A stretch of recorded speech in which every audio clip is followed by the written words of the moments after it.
Guys, I'm really happy to welcome to the podcast Lieutenant Colonel Stuart Scheller, the author of a new book called Crisis of Command. You might remember Lieutenant Colonel Scheller. He spoke out against the Biden administration after the disaster in Afghanistan. They went after him for that.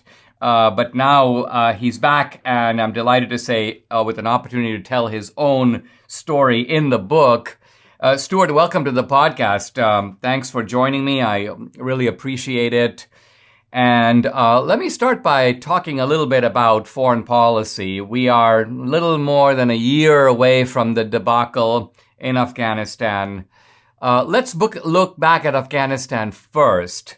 And with the benefit of hindsight, let me ask you, do you still feel that was as disastrously botched as it seemed at the time?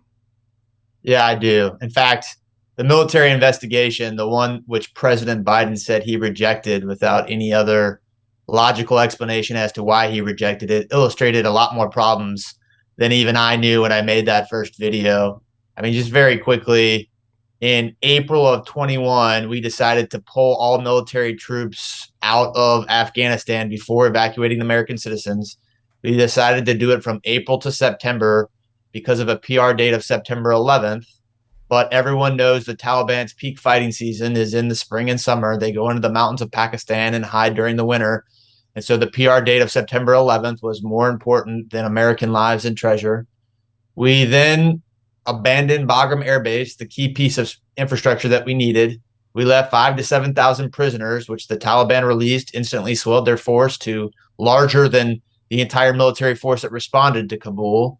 We got into firefights with the Taliban on 15 August, killed multiple Taliban fighters, and then forced Marines to stand post with them. And then the Taliban sent a suicide bomber through the checkpoint that probably came from the prison, killed 13 service members, injured dozens of other service members, killed hundreds. And then we called it an overwhelming success. And in response to the suicide attack, we conducted a drone strike, killed nothing but women and children. I mean, there's no better example through and through of just a list of mistakes. It was a comedy of errors, and still no one's really been held accountable for it.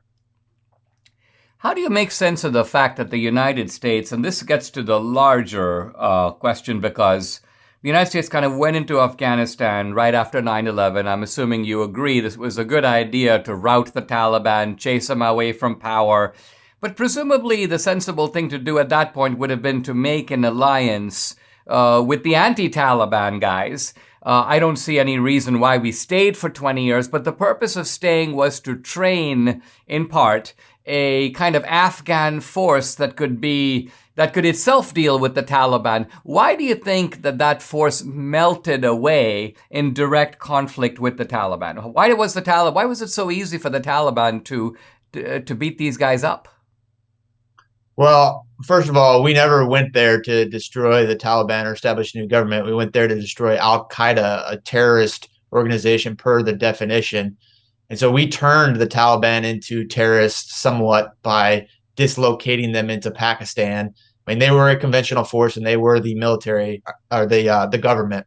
And so for us to displace them, we created a new problem, and then our mission evolved there. And that's why we ended up being there for 20 years. I completely agree on September 11th. We needed and required military action to go in there and inflict violence on the people that conducted attacks on us. But I disagree with the sentiment that we needed to stay there to emplace a new government. If I was conducting foreign diplomacy, if there was an attack like September 11th, I would go into that country. I would hold accountable through violence anyone that assisted or allowed that to happen, and then I would let them to pick up the pieces. And when I was telling them you're picking up the pieces, I would very strongly remind them that all it takes is them to allow that to come back in, and we'll be right back.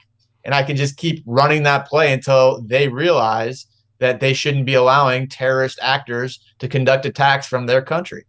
I mean, I think going back, I have to blame people like, I don't know if he was the original author of this doctrine, but I heard Colin Powell once say that basically if you break it, you own it. Almost like the policy that you have in a store where if you drop something and break it, you own it. But he was applying this to countries. And so the massive commitment of the United States, almost as if we were going to now reorganize Afghanistan, and some people naively thought as a liberal democratic society. I mean, it looks like there's a lot of blame to go around. Not all, I mean, a lot of it belongs to Biden, but it is a sort of a bipartisan disaster if you take the full perspective. It's 100% a bipartisan disaster. I mean, George Bush Jr. made a ton of mistakes. I mean, through and through. I mean, every president that has touched these things has made mistakes, and that's the bottom line. I mean, no one has been very effective. Now, George Bush is the one that really set a lot of this in motion. And the rest of them, I think, were in a crippled position because they were dealing with the decisions that George Bush made.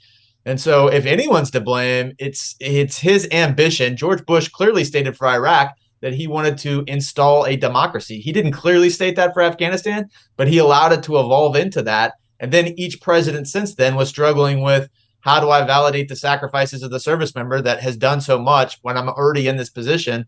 And they were reacting to this foreign policy disaster. And so, you got people like Colin Powell and Condoleezza Rice that were also, I think, indicted in these initial decisions to allow us to go and just get entrenched in these installing governments. And to your point, exactly right. If you break it, you own it. That thought process might apply to a European nation that is similar to us. But when you go into a country like Afghanistan and you think you're going to just install a system that is similar to ours, it's flawed logic, and it is consistently played out that way. And it seems like all these people with the Ivy League degrees just fail to understand how a different culture doesn't necessarily assimilate into the belief system and the structure that we as Americans think is what's effective. We'll be right back with Lieutenant Colonel Stuart Scheller, author of Crisis of Command.